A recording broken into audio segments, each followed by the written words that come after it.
पिछली चर्चा को हम आगे बढ़ाएंगे आज। पिछली चर्चा से संबंधित कोई प्रश्न होंगे तो वो प्रश्न आप डाल सकते हैं, लिख सकते हैं व्हाट्सएप में भी, और उसका भी मैं अगली कक्षा से पहले समाधान करूंगा। और इस कक्षा से संबंधित जो प्रश्न होंगे उनको एक बार अभी करेंगे आज की कक्षा के अंत में, और एक बार उनका समाधान अगली कक्षा से पहले भी करने का प्रयास करेंगे। यह वाली विधि हमारी चलती रहेगी पूरे योग शास्त्र में। देखिए, योग शास्त्र जो है बहुत ही सरल शास्त्र है शाब्दिक दृष्टि से यदि समझेंगे तो, ठीक है ना। चित्त है, चित्त की वृत्तियां हैं, वृत्तियां ये हैं, इनका निरोध है, और अभ्यास और वैराग्य से निरोध हो जाना है ना।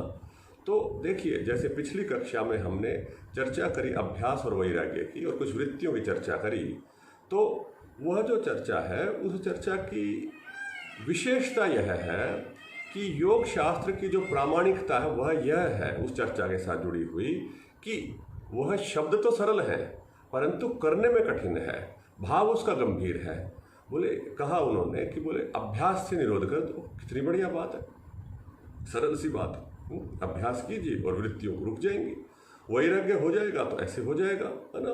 दृष्टानुश्रविक दृष्ट विषयों से उनसे वैराग्य होने से वृत्तियां निरोध हो जाएंगी। कितनी आसान सी बात है, सुनने में लगती है ना। परंतु जब व्यवहार में उतारेंगे तो व्यवहार में उतारते हुए इसमें बड़ा संघर्ष होता है, क्योंकि ऐसा समझिए कि जिसको हमने मैं समझा है, जिसको अपना समझा है, जिस प्रकार से हमने अपने संस्कार बनाए, उन संस्कारों से ही तो ये लड़ाई होती है, उन्हीं से तो ये युद्ध होता है। और इस प्रकार से भी इसको समझिए कि जैसे व्यक्ति आत्महत्या करता है ना, अपने को स्वयं को मारता है, तो ऐसे ही अपनी इच्छाओं का दमन जैसा, मारना जैसा पड़ता है, तब वो वैराग्य की स्थिति आती है। व्यक्ति स्वयं की धारणाओं को छोड़ना नहीं चाहता, स्वयं की धारणाओं को छोड़ने में उसका इसी प्रकार से संघर्ष होता है, इसी प्रकार का जोर लगता है जैसे कि व्यक्ति स्वयं मर रहा है, ऐसा भाव वहाँ पर होता है। तो इसलिए ये कठिन होता है ऐसे लोगों के लिए। तपस्वी पुरुषार्थी लोगों के लिए बड़ा सरल है मार्ग, सीधा मार्ग है, सत्य का मार्ग बड़ा सीधा है ना। किसी ने कहा कि मैं एक उदाहरण से और बात कहूँगा, फिर अगली आज की चर्चा प्रारंभ करेंगे, कि किसी ने कहा कि बोले भूमि में जल है, इस भूमि में जल है, इस जल को निकालने का क्या तरीका है। भूमि के अंदर से जल है ना, 10, 20, 50 फीट पर जल है भूमि में। तो उत्तर दिया दूसरे व्यक्ति ने, बोले सरल है तरीका। क्या सरल तरीका है? बोले गड्ढा खोदिए और जल निकल आएगा, मिट्टी को हटाइए जल निकल आएगा। अब जल निकल नहीं रहा है, तो व्यक्ति ने क्या किया कि जो पुरुषार्थ किया ना, वो पुरुषार्थ ठीक से नहीं किया। कर तो रहे हम कुछ ना कुछ, हमने एक फावड़ा लिया, एक कुदाल ली और उसको मिट्टी को खोदना शुरू किया। जब वो 4-5 फुट गहरा गड्ढा हमने खोदा, तो हमें लगा कि भाई ये तो बहुत हो गया, अब कहीं और खोद के देखते हैं, कुछ और करके देखते हैं। तो दूसरे स्थान पर फिर गड्ढा खोदने का प्रयास किया जी हमने। तो फिर दूसरे जगह पर खोदा, वहाँ भी 4-5 फीट खोद करके छोड़ दिया। ऐसे करते करते हमने अपने पूरे खेत को खराब कर दिया और जल हमारा निकला नहीं। तात्पर्य यह है इस बात को बताने का कि हमने जीवन भर कहीं ना कहीं पुरुषार्थ किया, किंतु सत्य तत्व तक हम पहुँचे नहीं, और काल हमारा सारा का सारा वैसे ही चला गया, है ना। यद्यपि एक ही तरह का अभ्यास हम निरंतर करते तो उसकी निश्चित रूप से दृढ़ भूमि हो जाती, है ना। दृढ़ भूमि हो जाने से हमारे को विशेष उपलब्धियां होती, आगे वैराग्य की स्थिति भी और आगे बढ़ती जाती। किंतु हम लोगों का जो पुरुषार्थ है वो सही से दिशा में न हो करके बिखरा हुआ पुरुषार्थ रहता है, इसलिए विशिष्ट उपलब्धियां नहीं हो पाती। तो ये योग शास्त्र हमारे को बारंबार यह प्रेरणा भी दे रहा है कि आप और हम विशेष उपलब्धियों की ओर यदि हमने चलना है, उपलब्धि करनी है, तो ये शब्द सरल है परंतु इसके ऊपर चलना पड़ेगा हमारे को, वह गंभीर है, ठीक है ना। चलिए, तो अब हम चल पड़े, ये मान लेते हैं कि हम सब चल पड़े, क्योंकि अगला सूत्र तो चलने के बाद वाला सूत्र है ना। अब हम सब चल पड़े जी, हम सब विशेष वैरागी हो गए हैं, हमारी वृत्तियाँ रुकने लगी हैं। हमने बड़ा अच्छा अभ्यास किया, वर्षों वर्ष का अभ्यास किया, तपस्वी हमने खूब तप किया। अब तप होने के बाद में क्या हुआ, खूब तप किया, अब उपलब्धियाँ होने लगी, अंदर वृत्ति निरोध होने लग गई, वृत्तियाँ रुकने लगी हैं हमारी। तो जब वृत्तियाँ हमारी रुकने लगी तो उसके लिए क्या अनुभव हो रहे हैं, क्या क्या स्टेजेस आ रही हैं, क्या क्या उसके स्तर हैं, है ना। तो वो उन स्तरों की चर्चा अगले सूत्र में है। सूत्र में आपको अभी स्क्रीन के ऊपर दिखाता हूं। तो सूत्र है वितर्क विचार आनंद अस्मिता रूपानुगमात संप्रज्ञात है ना। तो ये संप्रज्ञात का सूत्र है। अब संप्रज्ञात शब्द को समझेंगे। संप्रज्ञात क्या शब्द है? सम, प्र और ज्ञात। ज्ञात माने जानना, किसी भी चीज को जानना, वो ज्ञान होना उस चीज का, है ना। तो सम प्र, सम माने अच्छे प्रकार से, प्र माने विशेष प्रकार से, मतलब किसी भी वस्तु का जो ज्ञान है वो एक विलक्षण ज्ञान हो जाए, उसका पूर्ण ज्ञान हो जाना, बहुत ही सुंदर सुव्यवस्थित विशेष प्रकार से ज्ञान होना, इसको संप्रज्ञात कहते हैं। कोई भी वस्तु हमारे को विशेष रूप से ज्ञात हो गई। तो ऋषि जो है जो व्याख्या है इस सूत्र की, तो इसमें संप्रज्ञात के साथ में समाधि शब्द का प्रयोग किया जाता है व्याख्याओं में। यह इस सूत्र का प्रचलित अर्थ है। कहते हैं कि दो प्रकार की समाधियां होती हैं, संप्रज्ञात और असंप्रज्ञात, परंतु यहाँ पर समाधि शब्द का ऋषि ने प्रयोग नहीं किया है, तो इसलिए मैं समाधि शब्द का प्रयोग न करके इस सूत्र का सूत्रार्थ जो है तत्व की तरफ कैसे लेके जा रहा है सूत्र, उसी प्रकार से व्याख्या करने का प्रयास करूंगा। तो देखो, किसी भी वस्तु का विशेष ज्ञान हो रहा है यहाँ पे, जब आपकी वृत्तियां निरोध हो रही हैं तो किसका ज्ञान हो रहा है विशेष? तो बोले जो भी कुछ संसार में वस्तुएं हैं, संसार में वस्तुएं देखिए, है ना, वो जब दृष्टा अपने स्वरूप में जाएगा वो आगे की बात, अभी नहीं, परंतु जो हम और आप ज्ञान कर रहे हैं, यह ज्ञान विलक्षण ज्ञान हो जाएगा। हम एक विलक्षण ज्ञान की तरफ बढ़ जाएंगे। क्या है जी वो विलक्षण ज्ञान? देखिए, सबसे पहला है वितर्क, फिर दूसरा है विचार, तीसरा है आनंद, चौथा है अस्मिता। रूपानुगमात, रूप शब्द सबके साथ जोड़ लेंगे। अनुगमन शब्द भी अनुगमात, अनुगमन होने से, है ना, यह शब्द भी सभी के साथ जोड़ेंगे इन चारों चीजों के साथ में। वितर्क रूपानुगमात, विचार रूपानुगमात, आनंद रूपानुगमात और अस्मिता रूपानुगमात संप्रज्ञात है। ठीक है ना, कि वितर्क रूप का अनुगमन, विशेष रूप से वितर्क के पीछे चलेंगे जब हम, तो वह भी विषय हमारे को विलक्षणता से ज्ञात हो जाएगा, बहुत ही विशेष रूप से पता चल जाएगा। अभी वितर्क क्या होता है और विचार क्या होता है, जिसका हमें विशेष ज्ञान होगा, इसके विषय में थोड़ी सी चिंतन करते हैं, विचार करते हैं। वितर्क कहते हैं कि इंद्रियों के विषय को, इस स्तर को हम विषय वितर्क कहेंगे। ठीक है ना। इंद्रियों से जो हमें ज्ञान प्राप्त हो रहा है, 5 इंद्रियों के द्वारा सीधे सीधे जो संसार हम जान रहे हैं, जिसको हमने उधर देखिए प्रमाण वृत्ति से जाना था, सीधे सीधे जो प्रमाण वृत्ति थी ना, वो प्रमाण वृत्ति का शोधन हो जाएगा यहाँ पे विशुद्ध रूप से। वह प्रमाण हमारे को विशेष रूप से ज्ञान करेंगे। प्रमाण के विषय में जब पिछली कक्षा में हमने वृत्ति की चर्चा करी थी, प्रमाण वृत्ति की, प्रमाण की परिभाषा भी बताई थी, तो वहाँ पर मैंने बताया था आपको कि वह जो प्रमाण है इंद्रिय और अर्थ का सन्निकर्ष ही नहीं है, इसके अतिरिक्त वह ज्ञान विशेष योग्यताओं से युक्त होगा, अव्यभिचारी, अव्यपदेश्य और व्यवसायात्मक, है ना, वो पीछे बताया था। तो कहते हैं कि वह भ्रम रहित होगा पूर्णतया। तो कहते हैं कि जब व्यक्ति की वृत्तियां निरोध होंगी तो वितर्क रूपानुगमात, जो प्रमाण से जो ज्ञान आएगा वो सीधा सीधा स्पष्ट होगा, भ्रम रहित होगा। इंद्रियां भी है उसकी बड़ी सुंदर स्तर पे कार्य करेंगी, कान का सुनना, आँख का देखना, है ना, और जो हमारे को पीछे ग्रहण हो रहा है इसके द्वारा वो शुद्ध रूप से ग्रहण होगा, विशेष रूप से, विलक्षण रूप से ग्रहण होगा। इसीलिए न्याय शास्त्र में प्रत्यक्ष भी 2 प्रकार का बताया है। वहाँ पर कहते हैं कि एक तो साधारण प्रत्यक्ष, जो आम आदमी प्रत्यक्ष करता है, जो हम और आप जैसे जो आम आदमी वो जो प्रत्यक्ष करते हैं ना, वो केवल प्रत्यक्ष नहीं करते हैं, इस प्रत्यक्ष के साथ में कुछ ना कुछ क्लिष्ट अक्लिष्ट मिला करके करते हैं, अपनी भावनाएं जोड़ के प्रत्यक्ष कर रहे होते हैं। विशुद्ध प्रत्यक्ष हमारा नहीं होता। तो कहते प्रत्यक्ष आपका बिल्कुल शुद्ध हो जाएगा। तो ये प्रत्यक्ष जो है ये विशेष हो जाएगा अपना यहाँ पे। ठीक है जी। तो यह जो स्तर है इसको कहते हैं वितर्क रूपानुगमात संप्रज्ञात। इस स्तर में भ्रम रहित आपको ज्ञान प्राप्त, इंद्रियां आपको ज्ञान देंगी, मिलावटी ज्ञान देंगी, शुद्ध ज्ञान देंगी, बिना मिलावट का ज्ञान। जब हम किसी ज्ञान को प्राप्त करते हैं तो उसमें मिलावट होती है। जब हम कान से कोई बात सुन रहे होते हैं उसके अंदर किसी न किसी भावना की मिलावट हो रही होती है, तो उन मिलावटों से अलग हटके केवल जो ज्ञान है, जो इंद्रियों से ग्रहण हो रहा है, वो स्पष्ट होगा। ऐसा आपका एक स्तर प्राप्त होगा। तो इस ज्ञान की जो विलक्षणता है, जो दिव्यता है, वो आपको अपने भीतर अनुभव होगी। ये शब्द ऐसा है, ये ऐसा है, अर्थात आप रियल वास्तविक क्रिटिक हो पाएंगे, आप वास्तव में ये जान पाएंगे कि आप क्या देख रहे हैं, बिना भ्रम के स्पष्ट रूप से जान पाएंगे। ठीक है ना। तो यह पहला स्तर है आपके ज्ञान की उपलब्धि का। जब आपकी वृत्तियां निरोध होंगी तो अंदर चित्त की ऐसी शक्ति विकसित होगी जिसका नाम है वितर्क रूपानुगमात् संप्रज्ञात है। ये एक स्तर। दूसरे स्तर की चर्चा करेंगे विचार। विचार रूप अनुगमात्। अब ये जो प्रत्यक्ष ज्ञान था, इसके बाद भीतर भीतर इन ज्ञानों को हमने जोड़ा है, अंदर चिंतन मनन किया। अब चिंतन मनन भी वहां पीछे हमने बताया था विकल्प वृत्ति, तो विकल्प वृत्ति का शोधन हो गया है जी। आप चिंतन भी शुद्ध कर पा रहे हैं, बिल्कुल अंदर प्योर थिंकिंग हो रही है आपकी, बिल्कुल शुद्ध रूप से आप चिंतन कर पा रहे, ठीक और गलत की ठीक ठीक भीतर पहचान हो पा रही है कि जो सोच रहे हैं वही सोच रहे हैं, जिस बारे में सोच रहे हैं उसी बारे में वास्तविक रूप से सोच रहे हैं, है ना। अनबायस्ड होकर के सोच पा रहे हैं। अनबायस्ड माने जैसे क्या कहते हैं इसको, प्रामाणिक चिंतन कर पा रहे हैं। ठीक है ना।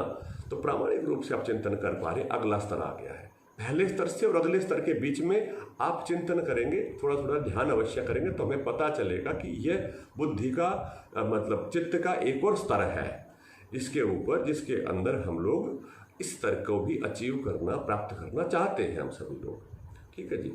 तीसरा स्तर आएगा आनंद। आनंद स्तर है मन का, उपलब्धि का स्तर है। आप भोजन कर रहे हैं, इसको विचार करेंगे। आपने भोजन किया, भोजन का एक रस आया, मजा आया। ठीक है ना जी। ये जो मजा आ रहा है ना, जो स्तर, जिस स्तर पे मजा आ रहा है, यह स्तर है आनंद का स्तर। स्थूल आनंद है, ईश्वर वाला आनंद नहीं है। तो जो भोजन आपने मुख में डाला और जो भोजन हमने किया, तो इस भोजन के रस दो प्रकार के होंगे। एक तो संस्कार वाला रस है। संस्कार वाले रस से तात्पर्य है कि आपके मन में उसके प्रति एक भाव था पहले से भोजन के अंदर कि यह भोजन तो अच्छा है, स्वादु है या स्वादु नहीं है। ठीक है ना, अच्छा है या बुरा है, परंतु उसका जो वास्तविक रस है, सच्चा रस है उस चीज का, वह आपको इस स्तर में पता चलेगा। मैं केवल भोजन की बात नहीं कर रहा, इंद्रियों से होने वाले जो उपलब्धि है उसकी बात कर रहा हूँ। वह उपलब्धि भी जो आपके चित्त के अंदर प्रभाव डालेगी, वह भी एक विलक्षण प्रभाव डालेगी, जो आपको जिसको कहते हैं सच्चा सुख, है ना। वो सच्चा सुख प्राप्त होगा, चाहे वो कोई भी भौतिक विषय है। धन से क्या प्राप्त होगा, जो धन से प्राप्त होगा, वास्तविक रूप से जो प्राप्त होगा, जो उपलब्धि हो रही है, वो इसी स्तर में उपलब्धि हो रही होगी। इसके अतिरिक्त ये स्थूल उपलब्धियां हैं जो आप अपने निजी जीवन से तुलना करके समझ सकते हैं। इसके साथ साथ और अंतरंग उपलब्धियां भी होंगी जी। अंतरंग उपलब्धियों को ऐसा समझेंगे कि आप वस्तु, कोई भी वस्तु है, उस पर पहले विचार कर रहे थे, उस विचार करते करते, विश्लेषण करते करते करते करते उसके मूल तत्व तक जा पहुंचते हैं। ठीक है ना, मूल तत्व तक जा पहुंचते हैं। क्या अणु है, क्या परमाणु है, कैसे कैसे क्या क्या ये हो रहा है ना। तो उसके बहुत गहराई तक आप जा पाते इस स्तर में। आनंद कि इसकी शुरुआत कहाँ से हुई है, ऐसा आपको पता चलता है। अणु परमाणु रूप का भी चिंतन प्रकृति में इस स्तर में होता है। तो यह भी एक स्तर है ना। तो योगी की जैसे जैसे वृत्तियां निरोध होती हैं तो उसको ये अनुभव होते हैं। सांसारिक अनुभव भी उसको विशेष होते हैं। कहते हैं कि जो योगी है वो सांसारिक रूप, सांसारिक भोग भी जो सांसारिक लोग हैं उनसे अधिक प्रसन्नता से भोग सकता है, क्योंकि उसको ही उसके जो वास्तविक भोग का जो सुख है वो पता चलता है। सामान्य रूप से जो सांसारिक व्यक्ति, जो वृत्तियों के अंदर लिपटा हुआ व्यक्ति है, उसको सांसारिक सुख भी उस प्रकार से नहीं प्राप्त होते जैसे एक वृत्ति निरोध वाले को प्राप्त होते हैं। ठीक है ना। हम तो राग द्वेष के अंतर्गत ही सारे सुखों को देखते हैं, परंतु कुछ उसकी तृप्ति रूपी जो अनुभव है ना, बाहर का जो, वो भी इसको विशेष रूप से मिलेगा। भोजन और भोजन से होने वाली तृप्ति का जो अनुभव वो यहाँ पर मिलेगा।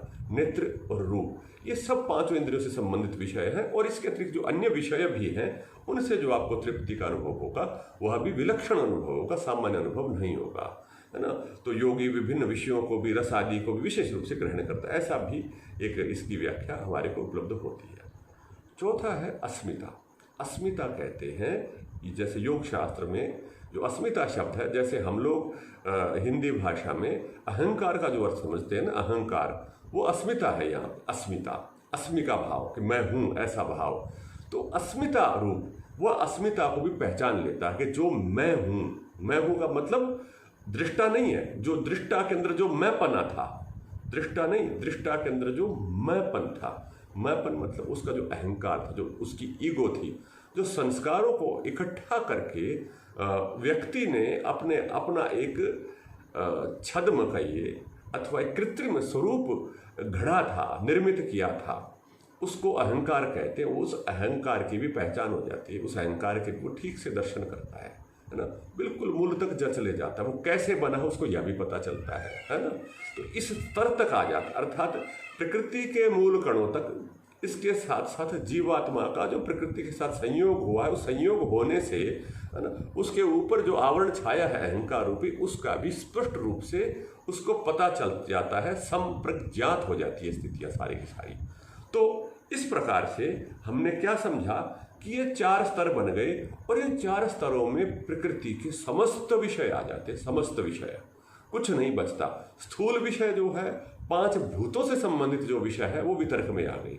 तन्मात्र जो उससे गहरा विषय है, जो शास्त्र में तन्मात्र आदि शब्दों का प्रयोग आता है, वह विषय आ गया विचार में, और उससे जो भीतर चले गए विषय, ठीक है जी, वह विषय आ गया आनंद में, और उससे जो गहरा विषय था, जो मूल तत्व तक की बात थी, वो अस्मिता में आ गई, ठीक है ना। तो ये 4 विषयों के अंदर आपको समस्त प्रकृति के जितने भी जानने योग्य विषय है उन सब का पता चल जाता है।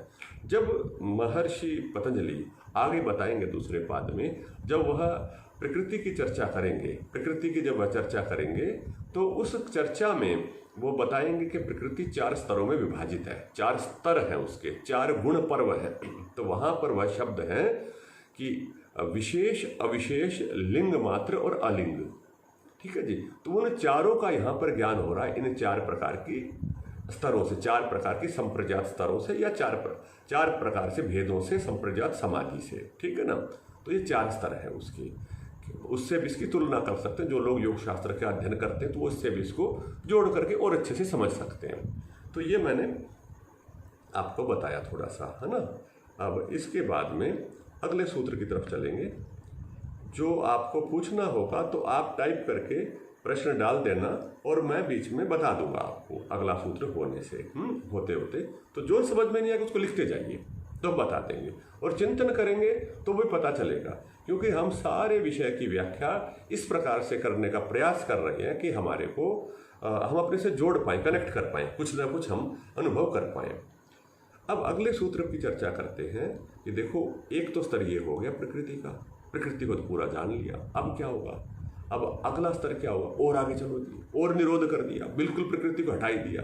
तो कहते हैं विराम प्रत्यय, है ना, विराम प्रत्यय अभ्यास पूर्व संस्कार शेषो अन्य, इससे अन्य भिन्न एक और स्थिति होती है। देखो, नाम नहीं लिया उन्होंने, असंप्रज्ञात शब्द नहीं कहा, उन्होंने कहा इससे भिन्न स्थिति है, उसके बारे में हम विशेष चर्चा नहीं करेंगे, उससे भिन्न स्थिति है ना। वो स्थिति होती क्या है, उस स्थिति का नाम नहीं लिख रहे हैं, क्या होती है वो स्थिति, उसके लिए कहा विराम प्रत्यय, विराम प्रत्यय और अभ्यास पूर्व संस्कार शेष है। 3 बातें कही, विराम प्रत्यय है उसमें, विराम प्रत्यय, अभ्यास पूर्व है और संस्कार शेष है। तो कहते हैं विराम प्रत्यय, प्रत्यय शब्द को थोड़ा सा मैंने बताया था जब निद्रावृत्ति की बात थी, वहाँ था अभाव प्रत्यय, अब है विराम प्रत्यय। प्रत्यय के विषय में मैंने अंग्रेजी के शब्द का जब प्रयोग किया था कॉन्सेप्ट, माने कुछ वृत्तियाँ हैं, वो वृत्तियाँ एक ही दिशा में इकट्ठी होकर के एक ही विषय को बता रही हैं। तो इन वृत्तियों जो समूह सा है ना, जो मिलकर के कार्य कर रही हैं, जिसके अंदर आप कह सकते कुछ स्मृति है, कुछ प्रत्यक्ष और प्रत्यक्ष है, कुछ विकल्प है, ये सब जुड़ करके कुछ कार्य कर रही होती है।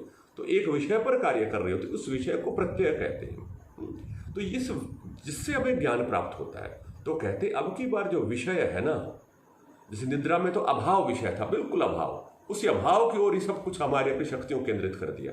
अब की बार हमने केंद्र कहाँ किया, सब चीज़ों को रोकना है, कुछ भी विषय नहीं रहना चाहिए, न संसार का न कोई और, इन संसार के सारे विषयों का विराम, ये हमने अभ्यास करना, निरोध करना, ठीक है ना। तो विराम प्रत्यय हमारा विषय है, विराम हमारा विषय है, विराम हमारा प्रत्यय है, वृत्तियों का केंद्र विराम की तरफ रोकना ही उसका लक्ष्य है। तो ऐसा जब हम करेंगे तो क्या होगा, अभ्यास पूर्व है, अभ्यास पूर्वक, अभ्यास बताया था ना, प्रयत्न करना, यत्नोभ्यास है ना। तो स्थिति के लिए जो यत्न करना, विराम प्रत्यय वाली स्थिति को प्राप्त करने के लिए यत्न करना, यत्न से ही आएगी, वैसे नहीं आएगी। ठीक है जी। संस्कार शेष है, अन्य है, ये एक अन्य स्थिति है, संप्रज्ञात से और अग्रिम स्थिति है और ऊपर वाली भिन्न स्थिति है कि जिसके अंदर सारे विचार रुक जाते हैं, कुछ नहीं बचता, विराम ही रह जाता, सब स्टॉप हो जाता है। परंतु यह स्थिति अभ्यास से ही आती है, विशेष अभ्यास से ही आती है। ऐसा नहीं है कि जैसे हम लोग सुनते हैं ना कि गुरु कृपा से आ जाएगी, ठीक है ना, अथवा बोले अपने आप ही आ जाती किसी किसी को स्वाभाविक रूप से, बोले नहीं, ये स्थिति जो ईश्वर साक्षात्कार भी इसी स्थिति में होगा, जीवात्मक अनुभूति भी इसी स्थिति में होगी, अर्थात जो प्रकृति से भिन्न विषय, जो चेतन विषय है, वह इसी स्थिति में होगा। तो यह अभ्यास से ही आएगी, ये बताया है इन्होंने, अभ्यास को यहाँ पर इसलिए जोड़ा है। और एक और बात बताई, ये स्थिति आ जाएगी तो पूर्णता आ जाएगी, ऐसा भी नहीं है। इस स्थिति के अंदर भी संस्कार शेष रहेंगे, संस्कार प्रभावित नहीं करेंगे, संस्कार शेष रह जाएंगे, पीछे संस्कारों का कोष बचा रहेगा आपके पास में, अभी प्रभावित नहीं कर रहे। मुक्ति पूरी नहीं होगी स्थिति के आने के बाद भी, सारे संस्कारों को फिर धीरे धीरे हमें हटा करके नष्ट भी करना पड़ेगा, आपका जो कोष है उसको हमें खाली भी करना पड़ेगा। ठीक है, तो ये अगली स्थिति आ गई। इसको इसमें कहेंगे जो प्रसिद्ध शब्द है इसके लिए, स्थिति के लिए असंप्रज्ञात शब्द है, और असंप्रज्ञात समाधि बोलते हैं, परंतु सूत्र में इन्होंने केवल अन्य कहा, इससे भिन्न स्थिति है, बोले वो अभ्यास से आती है और विराम प्रत्यय होता है उसके अंदर। ठीक है ना जी। तो यह सूत्र हो गया यहाँ पे। अब इस सूत्र को और पहले सूत्र को देख करके हमने समझा कि जाना कि ये जो स्थितियां हैं, इन स्थितियों के ये मुख्य निरोध की स्थितियों के मुख्य 5 विभाजन हो जाते हैं। ठीक है ना जी, 5 विभाजन हो गए। 5 विभाजन में 4 विभाजन प्रकृति के मतलब प्रकृति के सारे विभाजन 4 प्रकार से, और जो अगला स्तर बताया वो विशेष अभ्यास से आएगा, सामान्य रूप से नहीं होता, पहले वालों में ही समाज संसार चलता रहता है, योगाभ्यासी लोग भी, पर विशेष लोगों को यह भी उपलब्धि होगी। और इसके बारे में नाम नहीं लिया, इसमें सारे चेतन तत्व का, आत्मा का, परमात्मा का जो भी है वह इस स्थिति में उपलब्धि उनको होगी। ठीक है, अब कहा अगले सूत्र को और देखेंगे। भव प्रत्ययो विदेह प्रकृति लयानाम कहते हैं। पहला सूत्र था, इससे पिछला सूत्र जो था वह था विराम प्रत्यय। अब इसने कहा भव प्रत्यय, उसमें क्या किया था, विराम करने का प्रयास किया था।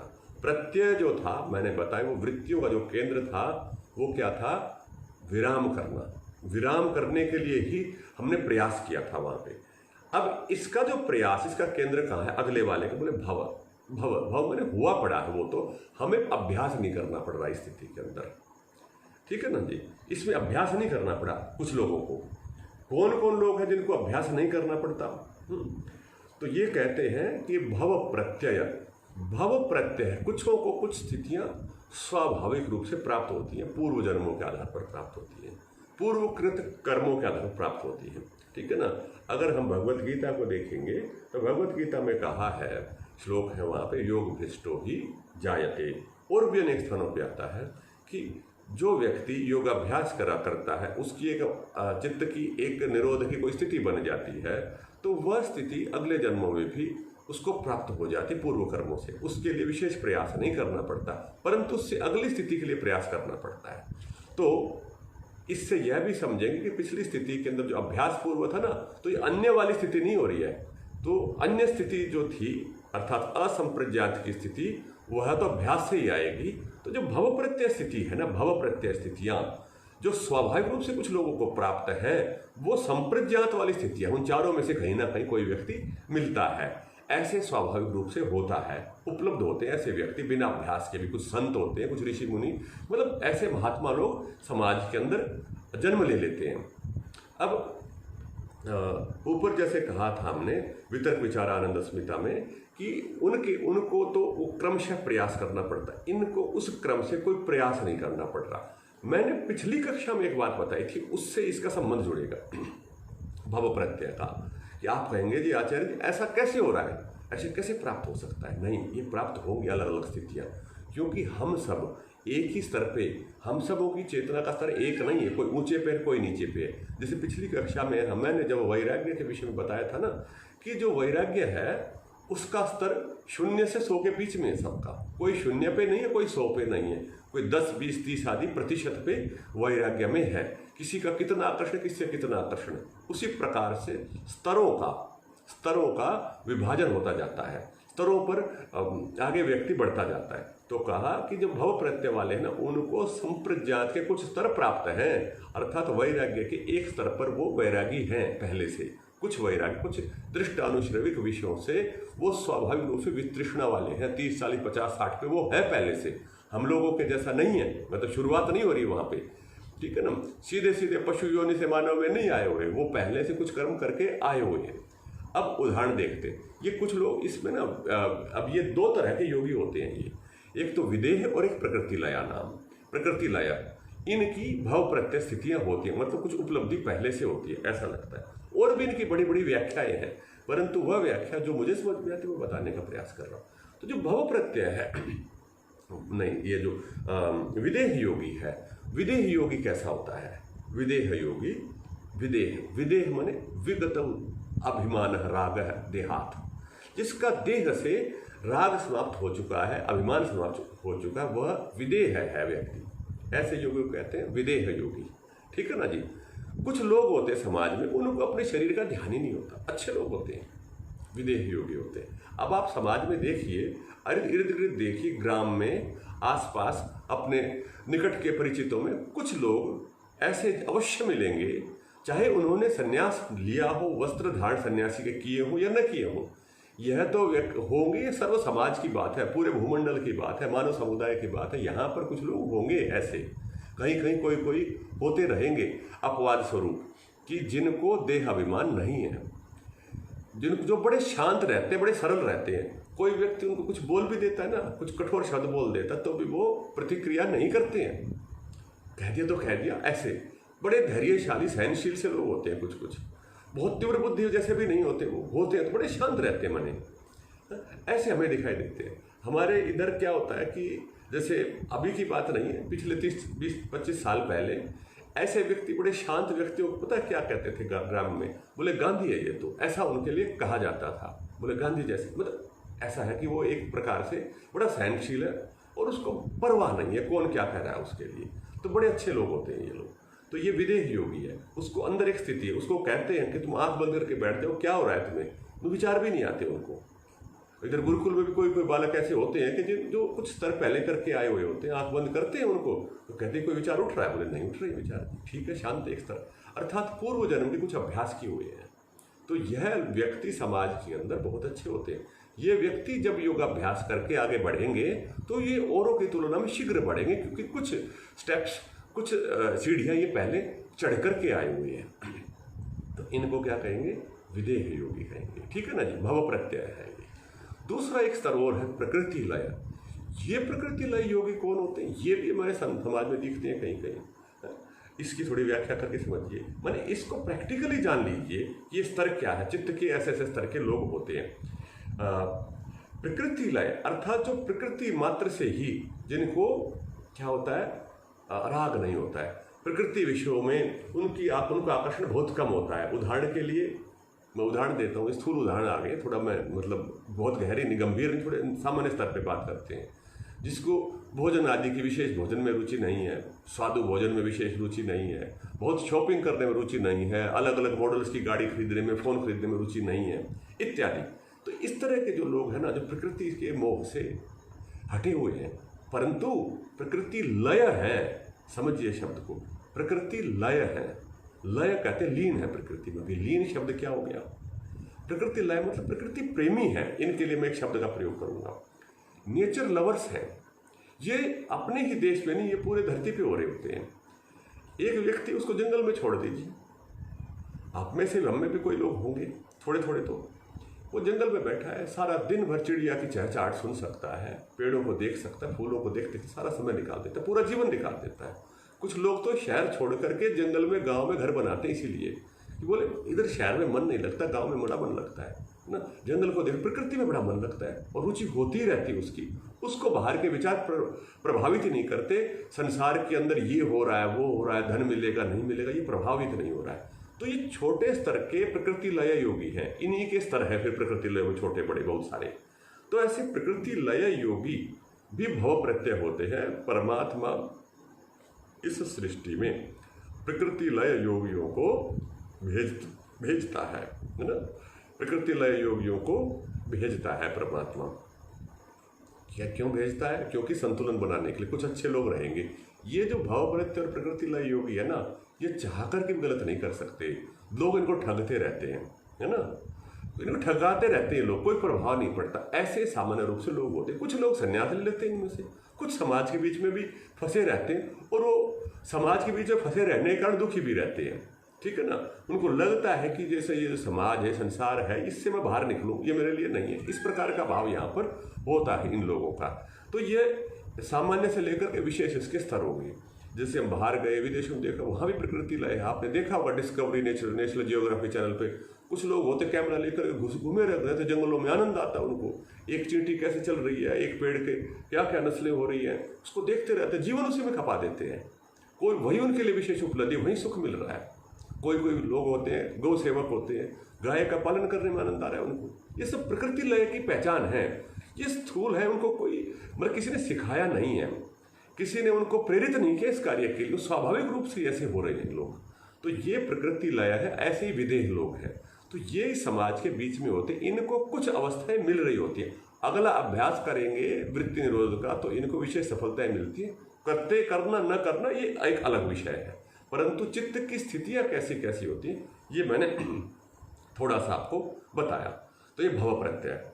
इसके बाद में आगे चलते हैं, अगले योगियों की ओर चलेंगे।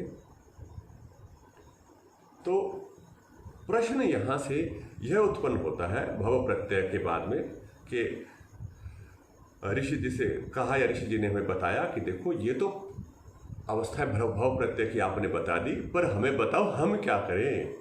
हमें भी बनना है ऐसा और आगे बढ़ना है, वृत्ति निरोध करनी, हमारी क्या गति होगी, हम कैसे चलेंगे। भव प्रत्यय तो बहुत सारे हैं, चलो ठीक है भव प्रत्यय तो हो गई वो, हम क्या करें, हम तो सामान्य आदमी हैं, उनको तो ग्रंथ पढ़ने की भी आवश्यकता नहीं, हम तो पुस्तक भी पढ़ रहे हैं, सारे काम करेंगे, घर गृहस्थी भी चलानी, हमने सब काम करते करते चलना है। तो अब ऋषि जी ने अगला सूत्र बनाया, इतरेशाम श्रद्धा वीर्य समाधि प्रज्ञा पूर्वक इतरेशाम। इतरेशाम इनसे इतरों को, इतर माने इनसे अलग, किनसे अलग, जो भव प्रत्यय है विदेह और प्रकृति लयों से भिन्न जो योगी बनेंगे, योगी होंगे, वो योगी कैसे बनेंगे। तो इस सूत्र के 2-3 प्रकार से अर्थ हैं। जो इसका प्रचलित प्रसिद्ध अर्थ है वो मैं पहले वो अर्थ करता हूँ, फिर उसकी व्याख्या करूँ, फिर दूसरी तरह से बात करेंगे। तो पहला अर्थ यह कि श्रद्धा वीर्य स्मृति समाधि प्रज्ञापूर्वक, अर्थात इस क्रम से चलेंगे जी। दूसरे तो भव प्रत्यय जो थे ना वो तो बने हुए थे, बोले दूसरे वाले इस क्रम से बनेंगे। तो पहले तो जी श्रद्धा होगी, व्यक्ति की क्या होगी, श्रद्धा होगी जी, सत्य के प्रति, इस मार्ग के प्रति कि जी मुझे वृत्ति निरोध करनी, बड़ी श्रद्धा से था ना। उधर अभ्यास के अंदर श्रद्धा जैसे एक शब्द आया था, सत्कारा सेवित, सत्कार आसेवित, सत्कार से सेवन करना, श्रद्धापूर्वक सेवन कर। तो पहले बोले श्रद्धा उत्पन्न होगी इस मार्ग के प्रति, इस तरफ चलूंगा जी मैं, श्रद्धा उत्पन्न हुई जी। अब श्रद्धा उत्पन्न होने के बाद में कहते हैं कि वीर्य आएगा, अर्थात उत्साह आएगा। वीर्य का अर्थ उत्साह, एनर्जी आ जाएगी उसके अंदर, हाँ जी लगेगा, वो खूब परिश्रम करेगा, लगेगा। फिर उसके बाद आएगा स्मृति, वो विषय भूलेगा नहीं, बार बार उसको याद करेगा, स्मरण रखेगा, जप करेगा, अनुष्ठान करेगा, लगे रहेगा। फिर बोले उसके बाद में समाधि लगेगी जी, उसकी वृत्ति निरोध होगी जी एक स्तर पे। और समाधि के बाद में अगला स्तर आएगा प्रज्ञा। कोई कोई समाधि प्रज्ञा को एक शब्द भी कह के व्याख्या करते हैं। उसके ऊपर रितम भरा प्रज्ञा, एक विशेष प्रकार की बुद्धि प्राप्त होगी।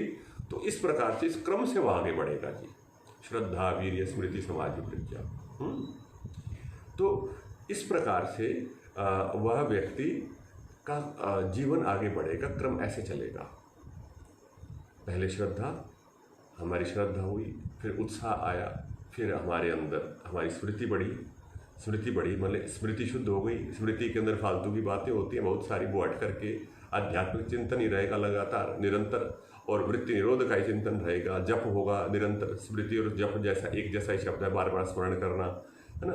फिर उससे समाधि लगेगी, हमारी यम नियमों का पालन आदि करके हम समाधि तक पहुँचेंगे, और फिर प्रज्ञा उत्पन्न होगी, वो विशेष समाधि से प्रज्ञा उत्पन्न होगी।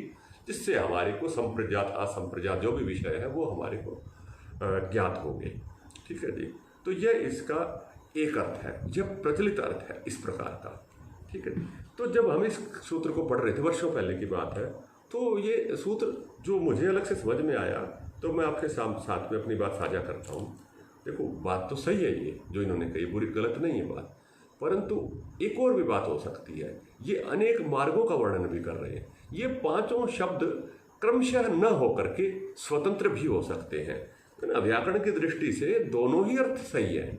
तो इसलिए दूसरे अर्थ की तरफ भी मैं आपका ध्यान आकर्षण करूंगा, बताऊंगा। बोले श्रद्धा। हाँ जी, प्रज्ञा मतलब विशेष बुद्धि है जी, है ना। और विशेष इसमें बताते हैं। तो सबसे पहले श्रद्धा से, कुछ योगी हैं, कुछ साधक हैं। अब यहाँ योगी शब्द का प्रयोग नहीं करेंगे, अब यहाँ हम साधक शब्द का प्रयोग, योगी तो होने के बाद योगी होगा, है ना। तो अब कह रहे हैं कि साधक, अब साधक है एक व्यक्ति, साधना करना चाहता है, तो उसकी साधना के अंदर, अब देखना अपने से तुलना हो जाएगी। अब यहाँ पे हम लोग इसी उसमें हैं, है ना। अब प्रकृति लय और विधेय तो हम नहीं है, ये हमने मान लिया, परंतु इनमें कहीं ना कहीं अब हम मिलेंगे। तो एक व्यक्ति श्रद्धा की प्रधानता लेकर के अपने मार्ग पे बढ़ता है, काम सारे करता है, विद्या भी अध्ययन करेगा, वो कर्म भी करेगा, परंतु श्रद्धा पूर्वक, विशेष श्रद्धा होगी, विशेष भक्ति भाव होगा, जिसको भक्ति मार्ग कहते, भक्ति योग कहते। वैसे जैसे मीरा संत, मीरा है, रैदास है, सूरदास आदि, इस प्रकार के भक्ति वाले लोग होंगे, जो कि भक्ति में ही लीन रहेंगे, भक्ति करते रहेंगे, करते रहेंगे, करते रहेंगे, रात दिन भजन कीर्तन उनका चलेगा, भक्ति चलेगी।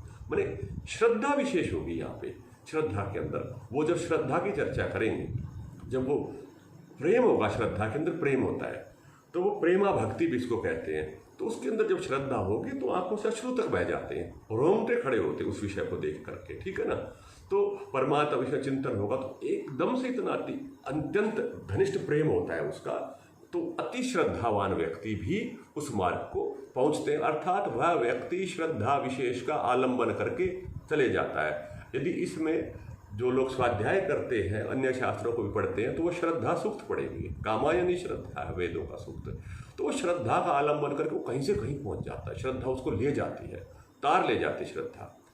और वो तो कहते हैं एक स्थान पर कि व्यास जी कहते हैं कि जननी इव, माता के समान श्रद्धा आपकी रक्षा करती है, बाधाओं से भी श्रद्धा बचा लेती है। तो श्रद्धा अपने आप में एक पूर्ण चीज है। जो सच्ची श्रद्धा है ना, वह श्रद्धा ही आपको पूरा आगे तक ले जाएगी, ठीक है ना। तो वो आपको मार्गों की बाधाओं से भी पार ले जाती है। एक भाव बताया मैंने। दूसरा भाव देखिए, वीर्य वाला। कुछ लोग वीर्य से काम करेंगे, मतलब ऐसा नहीं वो श्रद्धालु नहीं है, परंतु श्रद्धा की वैसी प्रधानता नहीं है। ये जो श्रद्धा है, ये माताओं का विशेष गुण है, उनमें अधिक होती है श्रद्धा। वो श्रद्धा प्रधान, उनका संरचना इसी प्रकार की, श्रद्धा प्रधान है, प्रेम प्रधान है। दूसरे पुरुष प्रकृति है, थोड़े से वो क्षत्रिय भाव आता है, कठोरता भाव आता है, वीर्य प्रधान है, उत्साहित अलग होते हैं, तोड़फोड़ करता है व्यक्ति, कुछ भी बड़े बड़े निर्णय करता है, घर छोड़ के चला जाता है ना। बहुत तप करने बैठेगा, संघर्ष करेगा, है ना, तपस्या बहुत करेगा, उग्र तप करेगा। एक ये भी मार्ग है, बोले कुछ इस मार्ग से चलते हैं, है ना। इतने दिन तक उपवास रखूंगा, भोजन नहीं करूंगा, है ना, इतना ऐसे संकल्प करके कार्य करेगा, बड़े बड़े कार्य। तो एक ये मार्ग है वीर्य वाला मार्ग। तो वीर्य वाले मार्ग से भी बहुत से लोग चलते हैं, शेष चीजें भी होती हैं, निषेध नहीं उनका, परंतु वीर्य की प्रधानता होती है उनके मार्ग के भीतर। इसको कुछ कुछ आप कर्म योग से जोड़ सकते हैं। अत्यधिक पुरुषार्थ करता है वह व्यक्ति, श्रद्धा वाला वैसे पुरुषार्थ नहीं करता, वो मस्ती में रहता है, अपनी झूमता रहता है मस्ती के अंदर। ये वीर्यवान है, ये कष्ट सहता है, कष्ट सहने में इसको आनंद आ रहा होता है, भूख प्यास आदि को भी सहता है। अभी देखे होंगे आपने कुछ लोग कि जो अग्नि में तपते हैं, वस्त्र भी कम पहनते इत्यादि, ये सब इस मार्ग के पथिक हो सकते हैं अगर वो सच्चे हैं तो। उसमें भी कई बार आडंबर दिखावा भी होता है, मैं उनकी बात नहीं कह रहा हूँ, परंतु मैं इस वीर्य वाले मार्ग की चर्चा कर रहा हूँ। तीसरे लोग हो गए स्मृति वाले, स्मृति वाले साधक। स्मृति मतलब याद रखना, स्मृति का प्रयोग करेंगे मस्तिष्क का। तो वो यूँ कहेगा कि मैं तो 100 जप करूंगा, मैं तो 1000 जप करूंगा, मैं तो इतनी माला का जप करूंगा, मैं 24,000 जप करूंगा, 2 लाख जप करूंगा, 2.5 लाख, जो भी है वो ऐसे ऐसे संकल्प करता है, जप करता है, बारंबार याद करता है, नाम स्मरण करता है ना। सुमरण जिसको कहते हैं, सिमरन करना, वो स्मरण करता है, निरंतर स्मरण करने की प्रवृत्ति उसकी रहती है कि उसको भूलू ना। ऐसा भी एक बहुत बड़ा वर्ग है साधकों का, जिनके जीवन में स्मरण की अधिक प्रधानता है ना, वो स्मरण के ऊपर ज़्यादा केंद्रित होते हैं, वह भी उत्साहित होते हैं, वह भी श्रद्धालु होते हैं, परंतु स्मृति को वो प्रधानता ले लेते हैं, मान लेते हैं स्मृति को। ठीक है जी। तो यह एक और प्रकार के साधक है हमारे। तो ऐसे भी संसार में बहुत से लोग दिखेंगे। माला मिलेगी हमेशा हाथ में, इतनी माला तो करनी है, घंटों घंटों जप करते हैं, घंटों घंटों लगे रहते हैं। उनकी साधना विधि मुख्य करके जप की ही होती है, स्मरण करने की होती है। और कीर्तन करेगा, भजन भी करेगा, वो भिन्न भिन्न प्रकार से पाठ करेगा। तो यह पूरी एक विधि है जिससे उसके मस्तिष्क के भीतर, चित्त के भीतर जो उनका मुख्य तत्व है उसका स्मरण बना रहता है। तो इस भाव से भी व्यक्ति आगे पहुंचता है। शास्त्रों में अलग अलग स्थानों पर इसका भी, उपनिषदों में और मनुवादी स्मृतियों में भी, अन्य स्थानों पर उल्लेख भी मिलता है। तो ऐसे भी बहुत से लोग होते हैं। ये पूरा मार्ग है, ये जप वाला मार्ग है। अब समाधि वाला मार्ग। अभी समाधि वाला मार्ग महर्षि पतंजलि का स्वयं का मार्ग है, यम नियम वाला अष्टांग योग का मार्ग है। ठीक है ना। योग समाधि शुरू में बताया था व्यास जी ने। तो इस समाधि वाला मार्ग है ये, अर्थात वह तो समाधि लगाएगा, वो कहेगा कि जी समाधि लगाना मेरी प्राथमिकता, मैं यम का भी पालन करूंगा, व्यवहार में भी सुंदर पालन करूंगा, यम नियम आसन प्राणायाम प्रत्याहार धारणा ध्यान इस विधि से पूरा जाएंगे। तो जो अष्टांग योग का मार्ग है वह समाधि वाला मार्ग मानना चाहिए। इसके भी साधक बहुत होते हैं। ये कहता पूरी व्यवस्थित होकर के पूरी प्लानिंग से जाऊंगा, मैं ये भी करूंगा, ऐसे ऐसे करके ना वो एक मतलब संतुलन बना के चल रहा है। वो पतंजलि जी वाला मार्ग है, या जो योग शास्त्र का मार्ग वो यही मार्ग है। परंतु अन्य भी मार्ग वो यह भी बता रहे हैं यहाँ से, उस तरह से प्रधानता लेकर के लोग जा रहे हैं। हाँ जी, श्रद्धावान लभते जानम। बहुत सुंदर। तो ऐसे चलते जाएंगे बहुत सारे के आप कनेक्ट कर जाएंगे इस चीज को। अगर आपने कनेक्ट कर लिया, आप जोड़ पाए, तो इस सूत्र समझ लिया, ऐसे मान लीजिए। और अपनी स्थिति भी देख लीजिए, हमारी कहाँ स्थिति है इसके अंदर। ठीक है ना। हमारा मार्ग में विशेष अवलंबन किस चीज का हम कर रहे हैं या करेंगे। और एक और मार्ग है प्रज्ञा का। अभी प्रज्ञा का मार्ग है सांख्य वाला मार्ग, अर्थात ज्ञान मार्ग है। ये केवल ज्ञान की तरफ, विद्या की तरफ वो चलेगा, केवल विद्या करते करते ना। उससे भी ज्ञानात मुक्ति ही सूत्र भी है ना। ज्ञान से भी उसको मुक्ति मिल जाती है। केवल ज्ञान चिंतन करते करते शुद्ध हो जाता है वो, इतना चिंतन करता है उसके ऊपर। तो ये भी एक मार्ग है, ये सांख्य वाला मार्ग है। तो सब नहीं कर सकते इतने ज्ञान में चिंतन, जो नहीं कर सकते पिछले मार्ग पे आएंगे। हमें कहेंगे रात दिन ज्ञान फिलोसफी करते रहो तो नहीं हो पाता, झेल नहीं सकता एक आदमी इसको। परंतु कुछ लोगों को इसी में आनंद आता है, साइंटिस्ट जैसे लोगों को, दार्शनिक लोगों को इसी में रात दिन सूत्रों का चिंतन करते रहते हैं। हाँ जी, इसमें से कुछ निकलेगा। तो एक ये भी पूरा मार्ग है। और सूत्रों का चिंतन करते करते ध्यान लग जाता है। आंख बंद करते हैं तो ध्यान लगा हुआ मिलता है, कोई विचार ही नहीं आता, ऐसी स्थिति हो जाती है। तो यह 5 प्रधानताएं बताई मार्ग की, कि 5 प्रकार से भी ये योगी लोग हैं, ये चल रहे होते हैं, साधक लोग चल रहे होते हैं योग मार्ग पर। इतने शाम उससे भिन्न स्थिति में। हाँ जी, चलो हम भी इसमें से कहीं ना कहीं तो लग रहे हैं, पहचान लिया वो 1-2 जगह तो आप लोग जरूर मिलेंगे कहीं ना कहीं, है ना। तो अपनी चयन, आप सबसे अच्छे मार्ग का चयन किसको करना है इसमें नहीं, ये अपने संस्कार से निर्भर करता है। उसको एक मार्ग अच्छा लगता है इसमें से, तो जिसको जो लग रहा है चलो। और शेष मार्ग को भी मुख्य एक रखेंगे, शेष को साथ में जोड़ के चलेंगे। आगे फिर जब इसको क्रिया योग की बात करेंगे दूसरे पाद में, तब इन प्रश्नों का विशेष समाधान होगा कि हमें किस मार्ग का ही चयन करना है। कोई व्यक्ति इतना खाली है कि हमें किस मार्ग का चयन करना है, तो बहुत बढ़िया बात है कि जो बिल्कुल सुपात्र होकर के आया है, तो वह कौन सी स्थिति है। देखो अभी ये निर्विचार वाला जो प्रश्न आप पूछ रहे हैं, तो निर्विचार स्थिति अभी आई नहीं, निर्विचार की हम बात चर्चा करेंगे, उसकी वहीं पर उस प्रश्न को बताएंगे, अभी तो आगे आएगा। तो जो सूत्र के शब्द, उन सूत्रों के शब्दों पर ही हम शंका समाधान कर सकते हैं। अभी एक प्रश्न और लेंगे यहाँ पर, फिर बिल्कुल सही है, योग दर्शन ही तो मार्ग ढूंढवा रहा है हमारे को, ये योग दर्शन ही बताएगा, ये सही बात है।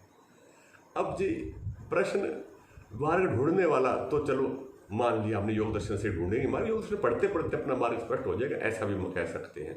अथवा आप योग दर्शन पढ़ रहे हैं तो आप कुछ ना कुछ ज्ञान मार्गी तो हो ही हो, है ना। इतनी रुचि है, हजारों लाखों करोड़ों लोगों में से कुछ लोग योग दर्शन के पीछे लगे हुए हैं, तो हम ज्ञान मार्गी तो है ही, ठीक है। इसके साथ साथ योग मार्गी भी है, समाधि वाला हमारा मार्ग तो है ही है, योग की दृष्टि से देखेंगे तो, ठीक है ना। परंतु यहाँ पर सूत्र क्रम में अगले प्रश्न की तरफ हम चलेंगे। एक और प्रश्न को लेंगे आज, एक सूत्र को और लेंगे और फिर आगे बढ़ चलेंगे। अब प्रश्न यह उत्पन्न होता है कि ऋषि जी ये बताइए कि समय कितना लगेगा।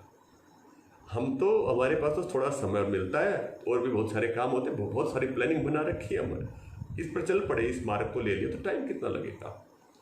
अब समय को कैसे हम बांधेंगे, कैसे समय में बांधोगे इस योग मार्ग को, है ना। तो देखो ऋषि जी का उत्तर देने का तरीका सुनो, कितना मनोवैज्ञानिक उत्तर है। तीव्र संवेगा नाम आसन्न, प्रेरणा भी है इसमें, उत्तर भी है। बोले जल्दी चलोगे जल्दी पहुंचोगे, जितनी तुम्हारी गति होगी उतनी शीघ्रता से पहुंचोगे, क्योंकि हमारे और गंतव्य के बीच में, हमारे और लक्ष्य के बीच में अंतर सबके अलग अलग हैं। एक जैसे हमने 10 किलोमीटर दूरी तय करनी है, मुझे दिल्ली जाना है और मैं दिल्ली से दूर कितना हूं इस पर निर्भर करता है। दिल्ली से मैं दूर कितना हूं इस पर निर्भर करता है। दूसरी बात, मेरे साधन कितने तेज चलते हैं, मैं कौन सी गाड़ी में हूं, मैं पैदल जा रहा हूं, मैं दौड़ के जा रहा हूं।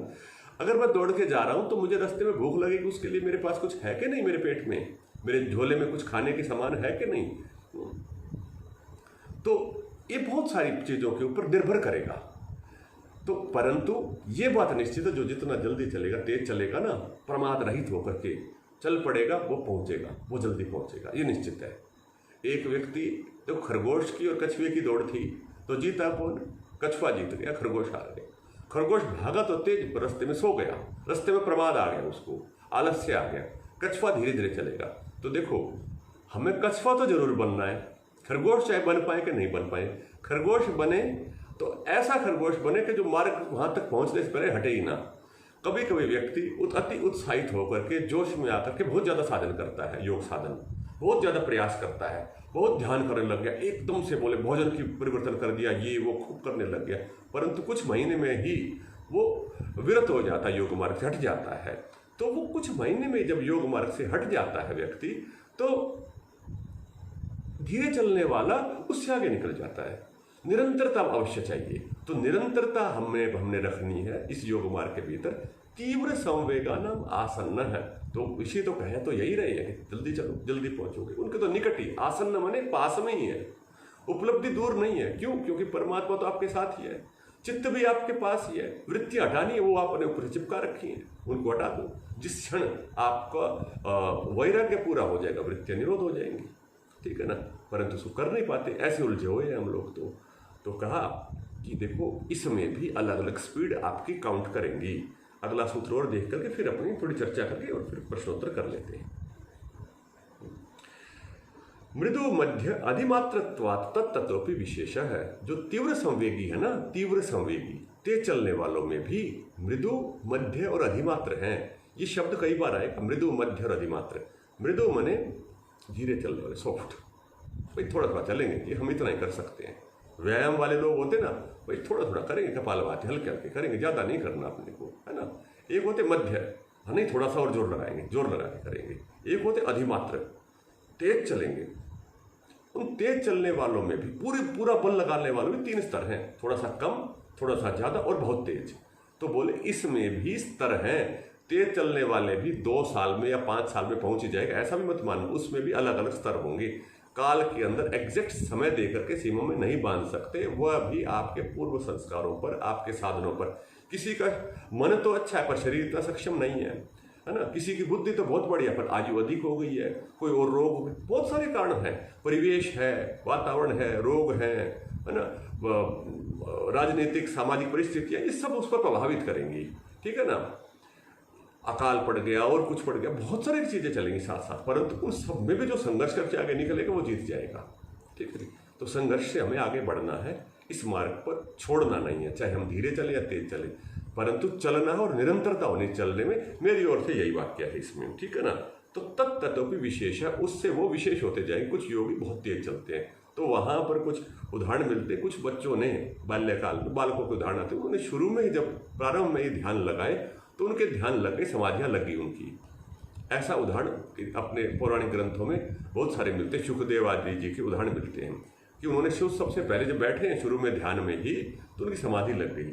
ऐसा भी उदाहरण मिलता है कि जिन बालकों की गुरुकुल में आके समाधि नहीं लगती थी तो गुरुजन परेशान होते थे, उनको समाधि जल्दी कैसे लगेगी, तो उनके लिए बड़े बड़े उपाय करते थे, उनको शीघ्रता से समाधि एक स्थिति तक पहुंचाते थे कि वो फिर आगे अपनी खोजबीन करते रहे, तो प्राथमिक स्तरों तक उनको लेके जाया जाता था। तो ये हमने ये वाला सूत्र देख लिया। आगे ईश्वर प्रणिधान के सूत्र उसको अगली कक्षा में करेंगे। अब कोई प्रश्नोत्तर होते हैं उनको करते हैं, पढ़ लेते हैं। हाँ जी, योग दर्शन मार्ग ढूंढने हेतु ही है, ये बिल्कुल सही है। और योग दर्शन अपने आप में एक पूर्ण मार्ग है, पूर्ण मार्ग है। इसके अंदर पूरी विधि है, आपको पता चलेगी सूत्रों में ही। बिल्कुल सही है कि जो आपने कहा है कि पूर्व संस्कार के कारण ही व्यक्ति मार्ग का चयन कर लेता है, इसी प्रकार से है कि अपने संस्कारों के आधार पर ही एक मार्ग का व्यक्ति चयन कर लेगा। पर जब उसको समझ में आ गया कि मैंने पूर्व संस्कारों के आधार पर मार्ग का चयन किया है, तो वो मार्ग में आने वाली बाधाओं को, न्यूनताओं को हटाने में अधिक सक्षम हो जाएगा। तो इस प्रकार से हम इस पर चिंतन करते चलेंगे, विचार करते चलेंगे। ठीक है जी। तो अब मैं आपको अनम्यूट करने का ऑप्शन दूंगा, तो आप अनम्यूट करके भी बोल सकते हैं, बात कर सकते हैं, हम लोग पूछ सकते हैं। और किसी को कुछ पूछना होगा तो पूछ भी लीजिए। ठीक है जी। जी, कोई भी पूछ सकते हैं। सूत्रों के इर्द गिर्द ही पूछना है, बहुत दूर नहीं जाना है सूत्रों से। ठीक है ना? हाँ जी।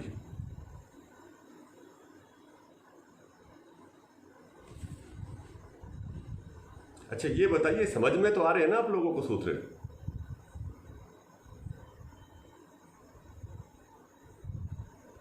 अनम्यूट कर सकते हैं आप लोग। जी गुरुजी, बहुत अच्छे से समझ में आ रहा है। एक जो अभी तो सूत्र में पढ़ा था थोड़ा सा समझ आता था, लेकिन अभी आपने ये एकदम विस्तार से और अच्छे तरीके से बताया, तो सारी चीजें बहुत स्पष्ट हो गई, है ना? मैं प्रयास यही कर रहा हूं कि अपने से जोड़ पाए हम सूत्रों को, है ना? तो इसलिए मैं इसको ना प्रायोगिक व्याख्या बोल रहा हूँ। सूत्र तो ग्रंथ पुस्तकें बहुत है ना, सूत्रों की तो अर्थ तो बहुत लिखे हुए हैं, पर उनको हम अपने साथ जोड़ें कैसे, जिससे हमारा अगला मार्ग है ना आगे खुले। जी जी, है ना? हाँ जी। तो अभी अपना काम बहुत है करने का, आंख बंद करके बैठने का। अभी इन्हीं सूत्रों पर भी अपने को चिंतन करना है। इन सूत्रों पर भी ध्यान होता है, जैसे ना विराम प्रत्यय, और वो था निद्रा वाला अभाव प्रत्यय, और भी आएगा। जैसे ध्यान का जब सूत्र आएगा ना, वहां भी एक प्रत्यय आएगा। क्या आएगा वहां पर? प्रत्यय एकतांता। तो अभी ध्यान करेंगे आंख बंद करके, तो हमें सूत्रों पर चिंतन करते चलो, आवर्तन करते चलो सारे सूत्रों का। तो जब आवर्तन हो रहा होगा सूत्रों का, तो आपके चित्त की स्थितियों का अनुभव आपको होने लगेगा। तो ऐसे ये जो सूत्र थे ना, ये जो सूत्र थे, ये रटने के लिए नहीं थे, ये ध्यान करने के लिए बने हुए थे सूत्र। ये पुस्तक छापने के लिए सूत्र नहीं बने हुए थे कि भाष्य लिख करके ये पब्लिश हो जाए, इसके लिए सूत्र नहीं थे। ये सूत्र थे वृत्ति निरोध हो साधक की, हम सबकी वृत्ति निरोध हो। और वृत्ति निरोध होने पर हम अपने अपने स्वरूप को पहचान ले, हम कितने शक्तिशाली हैं, हमारे भीतर क्या क्या छिपा पड़ा ये हमें पता चल जाए। इसलिए तो ये सूत्र थे। और जो इधर चलेगा तो उसको पता भी चलेगा निश्चित रूप से, है ना? सब नहीं पहुंच पाएंगे, कर्म फल से ही कुछ लोग आगे बढ़ पाते हैं, क्योंकि संसार में ऐसे फंसे रहते हैं। उसकी चर्चा भी हम आगे करेंगे। हाँ जी, किसी को और पूछना है तो बताइए।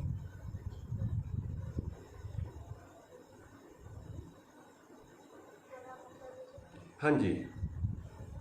आपने ये संप्रज्ञात समाधि की 4 अवस्थाएं बताई है, उसमें एक वितर्क अवस्था में 5 फुट का स्तर बताया, फिर तन का स्तर बताया, विचार को, फिर आनंद में मन का स्तर बताया, अस्मिता में मन के व भीतर का स्तर क्या होता है? जी जी, हाँ। अस्मिता, अगर अस्मिता आप लोगों ने योग सूत्र पढ़े होंगे तो दूसरे पाद में अस्मिता की परिभाषा भी आती है 5 क्लेशों के भीतर। दृक् दर्शन शक्तयोः एकात्म एव अस्मिता, है ना? तो जो अस्मिता क्लेश है, क्लेश बोलते हो उस अस्मिता को, मतलब मैंने आपको एक शब्द दिया अस्मिता के लिए, अहंकार। अहंकार, मन से पीछे अहंकार। अहंकार माने जो आपने अपने स्वरूप को क्रिएट कर रखा, गढ़ रखा है अपने स्वरूप को, वह स्वरूप स्पष्ट हो जाता है, हट जाता है, उसको आप हटा पाते हो। और उधर प्रकृति के तत्वों में आप मूल तत्वों तक चले जाते हो। मूल तत्व तक चले जाते हो। अब प्रकृति का मूल तत्व कौन सा है, वो कैसे चले जाते हैं प्रकृति के मूल तत्व तक, इसके लिए प्रकृति की परिभाषा हमारे को पूरी जाननी पड़ेगी। इसके लिए दृश्य के 2 सूत्र हैं दूसरे पाद में, ठीक है ना। उन दोनों सूत्रों को आप देख लेंगे। सूत्र मैं भी बता देता हूं कि दोनों सूत्र कौन कौन से हैं। पहला सूत्र है वहां पे कि प्रकृति की परिभाषा का प्रकाश क्रिया स्थिति शीलम भूतेन्द्रियात्मकम भोग अपवर्गार्थम दृश्यम, ठीक है ना। एक सूत्र तो कि प्रकृति होती क्या है। फिर प्रकृति के स्तर बताने वाली दूसरी परिभाषा है, दूसरा सूत्र है, वो कहते हैं विशेष अविशेष लिंग मात्र अलिंगानी गुण परवाणी। तो प्रकृति के 4 स्तर बताए वहां पे, तो उस दूसरे में 4 स्तर बताए, उससे इसको जोड़ने का प्रयास किया है। जुड़े हुए हैं वो वास्तव में, क्योंकि वही सारा संप्रज्ञात विषय है, उससे भिन्न संप्रज्ञात हो नहीं सकता, प्रकृति से अंदर ही होगा सारा विषय। तो विशेष, जब विशेष शब्द का प्रयोग करेंगे तो जिन्होंने वैशेषिक दर्शन पढ़ा है तो वो विशेष देख लीजिए जी क्या होता है। तो यही विशेष है जो कि वितर्क के अंतर्गत आता है, जो कि स्थूल भूतों को जो इंद्रियों से ग्रहण हो रहा है। अब विशेष के पीछे होता है सामान्य, इधर उसको अविशेष कहा सूत्र में, अविशेष उसके पीछे तन मात्र वाला स्तर, और उसके पीछे वाला जो स्तर है उसको वहां पर कहा लिंग मात्र। लिंग मात्र माने प्रकृति का चिन्ह दिखता है, पता चलता है कि यहाँ प्रकृति है, चिन्ह दिखाई देते प्रकृति के, अर्थात संरचनाएं वहां पर दिखती हैं, पता चलती, इतने सूक्ष्म कण दिखाई देते हैं।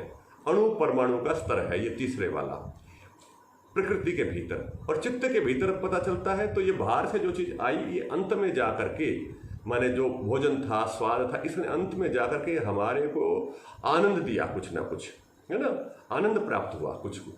तो ये जो आनंद वाला जो अंतिम अनुभव हो रहा है वो वही उसी कण के जैसा है स्तर है इसका। तो तीसरा स्तर। अब चौथा स्तर जो है ये एक गहरा स्तर है, इसको कहते हैं, उधर कहेंगे तो इसने कहा अस्मिता, जब अनुभूति अस्मिता, ये हूँ मैं हूँ, ये हूँ वाला स्तर है कि मैं कैसे जुड़ रहा हूँ इससे, प्रकृति से। तो प्रकृति का जो फर्स्ट लेयर आत्मा के साथ चिपका हुआ है वो स्तर इसको पता चलता है। और इधर केवल प्रकृति को देखता है तो उसके लिए प्रकृति में शब्द आया है अलिंग, शुद्ध प्रकृति का मूल स्वरूप, वह भी इसको दिखाई देता। अलिंग प्रकृति माने उस प्रकृति का चिन्ह भी नहीं होता, दिखती भी नहीं है प्रकृति, बस होती है। शून्य जो है प्रकृति का स्तर, उसका भी अनुभव इस स्थिति में उसको होता है योगी को।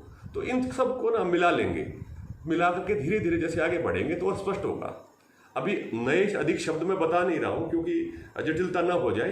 जैसे आपने प्रश्न पूछा तो मैंने अगले सूत्र बता दिए, परंतु विशेष रूप से जब वो सूत्रों तक पहुंचेंगे ना तब करेंगे चर्चा, ठीक है ना। थोड़ा सा मैंने संकेत रूप में बताया कि आप उस पर और पढ़ सकें, स्वाध्याय कर सकें जी।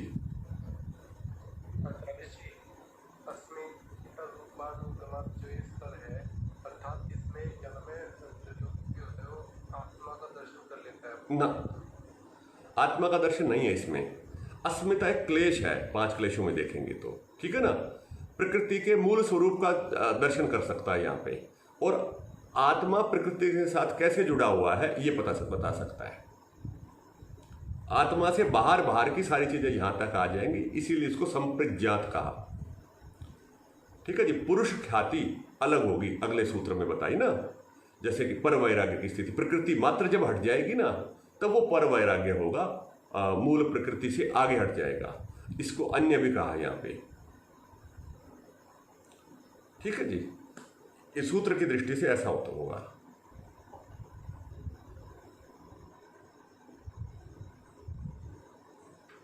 गुरुजी, पृथ्वी और प्रकृति अलग अलग है? हाँ जी, फिर से बोलिए। पृथ्वी और प्रकृति अलग अलग है? पृथ्वी और प्रकृति, हाँ जी, बिल्कुल अलग अलग है। प्रकृति को अगर आप अंग्रेजी का शब्द प्रयोग करेंगे तो मैटर कर सकते हैं, मैटर, जिससे सब कुछ बना है। ये पृथ्वी भी बनी है, सूर्य भी बना है, सब कुछ प्रकृति के भीतर आएगा। तो प्रकृति सजीव होती है? प्रकृति सजीव, जिसको हम सजीव कहते हैं उसको आप कार्बन कंपाउंड्स कह सकते हैं, ठीक है ना। जीवात्मा उनके अंदर अलग होती है, जिसको अब सजीव और निर्जीव का जो विभाजन है, लिविंग और नॉन लिविंग का विभाजन है, वो शरीर की दृष्टि से विभाजन है। जिस शरीर है, अभी शरीर है तो कार्बनिक कंपाउंड्स है यहाँ पे कुछ, जिसके कारण से ये सजीव हमारे चल रहा है। इनके साथ इसके पीछे एक जीवात्मा है, वो जीवात्मा हट जाती है तो वही चेतना है। बाकी शरीर तो ऐसे ही है, ये शरीर तो वैसे वैसा रहेगा। तो उस जीवात्मा को हटा दो, बाकी सब ये प्रकृति है, जिसके अंदर सारे शरीर भी आ जाएंगे। तो पृथ्वी प्रकृति हुई सर। तो मैं तो कह ही रहा हूं, प्रकृति के भीतर तो पृथ्वी आ ही जाएगी, प्रकृति के भीतर तो सब आ जाएगा, केवल आत्मा परमात्मा को छोड़ करके, चेतन को छोड़ करके, चेतना को छोड़ के, बाकी सब इसी के भीतर है। जो कुछ भी बना हुआ है, जो कुछ रचना है, सारी इसी के भीतर है।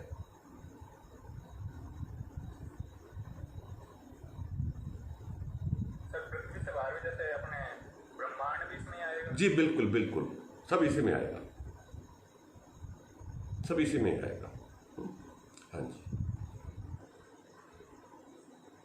आचार्य जी, आपको सुनने से भी ध्यान जैसा ही लग जाता है। ये तो अच्छी बात है, ध्यान लग गया तो लगेगा ध्यान कुछ लोगों का और भी पढ़ते पढ़ते। ध्यान से सुनेंगे तो उससे प्रभाव पड़ता है। जी चलिए ठीक है, कोई एक प्रश्न और है तो और ले लेते हैं और फिर चिंतन करते जाइए। सूत्रों को याद करने का भी प्रयास कीजिए, ठीक है ना। विशेष प्रयोग यहाँ नहीं हो पाएंगे, अभी सूत्रों की समझ हो जाएगी। विशेष प्रयोग करेंगे तो फिर आपको मतलब आना पड़ेगा पास में, गुरुकुल आना पड़ेगा हमारे पास, मजाक में कह रहा हूँ। तो आएंगे, बैठ करके ध्यान सीखेंगे प्रैक्टिकल पूरा। तो ये तो केवल एक रूप बताया जा रहा है, जितनी एक सीमित है ये साधन। यहाँ पे हमें आप दिख नहीं रहे हो, जैसे मैं देख रहा हूँ ना, मैं तो जो भी रिकॉर्डिंग होती है तो मैं अपने को ही देख रहा होता हूँ यहाँ पे, उसी को देख के बोल रहा होता हूँ। मुझे पता भी नहीं चल रहा है कि एग्जैक्ट आप कैसे बैठे हैं, क्या कर रहे हैं इस समय पर, ठीक है ना। तो उससे हम तो एक सामान्य रूप से सूत्र को समझाने वाले शब्दों का प्रयोग कर रहे हैं, परंतु विशेष उपलब्धि के लिए तो सानिध्य चाहिए होता है जी, ठीक है ना। फिर भी अपने पूर्व संस्कारों से, अपने तप से बहुत कुछ अर्जित हो सकता है जी।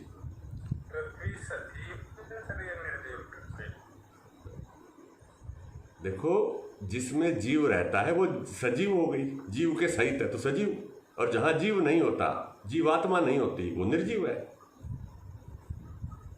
अब यहां जीव रहता है कि नहीं रहता है, इसका प्रयोग कैसे हो? हाँ जी हाँ जी। तो यूं बताओ, कोई चीज मैं समझ गया, तो बताओ, यूं बताओ, कोई चीज निर्जीव भी होती है क्या संसार में? कोई चीज ऐसी भी जो हिल नहीं रही हो संसार में, गति ना हो जिसमें?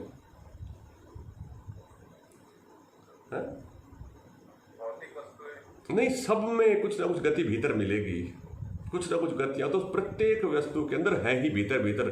बोले अब आप कह दोगे कि हर एटम के अंदर इलेक्ट्रॉन्स चक्कर लगा ही रहे हैं, घूम ही घूम रहे हैं, तो जो घूमने से सजीव निर्जीव का निर्णय नहीं होता, घूमने से सजीव और निर्जीव का निर्णय नहीं होता।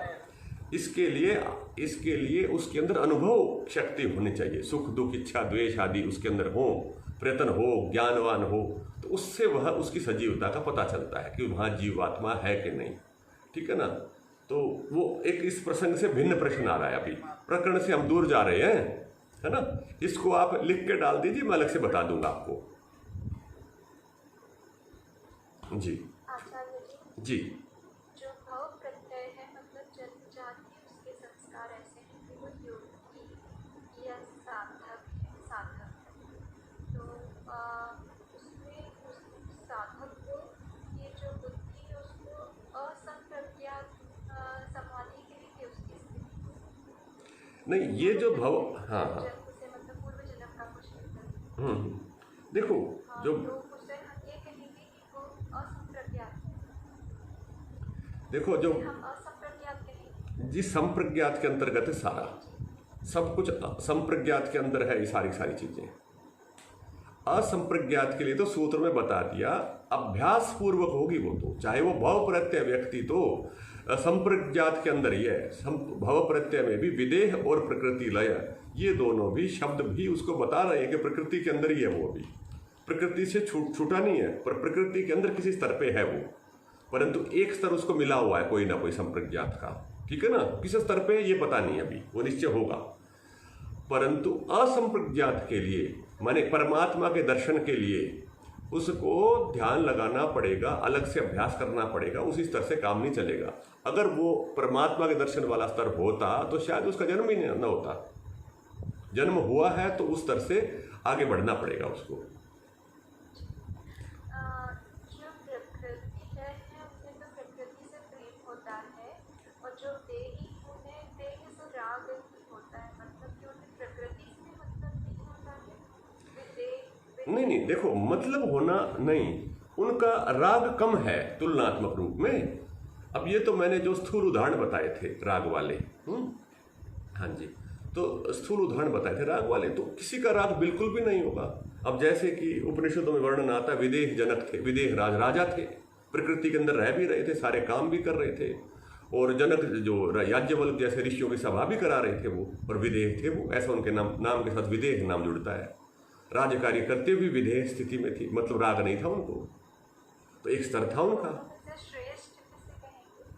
किस विदेह और प्रकृति लय में से? अब देखो, अब कुछ बार तो प्रकृति लय लगता है, कुछ बार विदेह लगता है, परंतु यहाँ पर इन्होंने कुछ कहा नहीं है, तो इसलिए न ही कोई क्रम बताया, तो हम किसी को श्रेष्ठ नहीं कहेंगे इनमें से। ये दो तरह की स्थितियां हैं। विदेह स्थिति केवल शरीर के साथ में जुड़ी हुई, प्रकृति लय है प्रकृति के साथ जुड़ी हुई। तो ये इसमें अंतर है, बेसिक अंतर यहाँ पर ये समझेंगे कि शरीर के साथ राग द्वेष होना न होना ये विदेह स्थिति की तरफ निर्दिष्ट होता है, और वो बाहर की तरफ की स्थितियां हैं। तो दोनों प्रकार के योगी हैं, शरीर के साथ संबंध जिनका कम है और एक प्रकृति के साथ संबंध कम है। तो दोनों को अगर हम देखते हैं, तुलना करते हैं, तो प्रकृति वाला थोड़ा बड़ा है, क्योंकि शरीर भी तो प्रकृति के अंदर ही आया है, ठीक है ना। अगर शब्द से देखेंगे तो वैसे पता नहीं है जी, क्योंकि ऐसा कोई जैसे मैंने वर्णन किया ऐसा जो प्रसिद्ध भाष्य पुस्तकों में वर्णन नहीं है, ये मेरे अपनी ओर से ही कर रहा हूँ। हाँ जी जी, हाँ जी, गुरुकुल आ सकते हैं आप कभी भी, पूछ रहे हैं, ठीक है जी, अच्छी बात है। चलो इसकी चर्चा फिर करेंगे, कभी ऐसा कार्यक्रम बनाएंगे कि कुछ लोगों का कुछ यहाँ शिविर जैसा कुछ हो गुरुकुल में, कुछ विशेष लोगों का, योग दर्शन सूत्रों वालों का, है ना, तो कुछ 5-7 दिन तक अभ्यास करें और एक कुछ स्थितियाँ और अच्छी हों, ऐसा कुछ योजना जल्दी ही बनाएंगे, ठीक है जी। योग सूत्रों को पढ़ते पढ़ते ही कुछ करेंगे, ठीक है जी, हाँ जी। तो आज की चर्चा को यहीं विराम देते हैं, और आप लोग स्वाध्याय करिए, चिंतन करिए, आगे बढ़िए, इन्हीं शब्दों के साथ में शांति करते हैं। ओम शांति शांति शांति। धन्यवाद जी सर।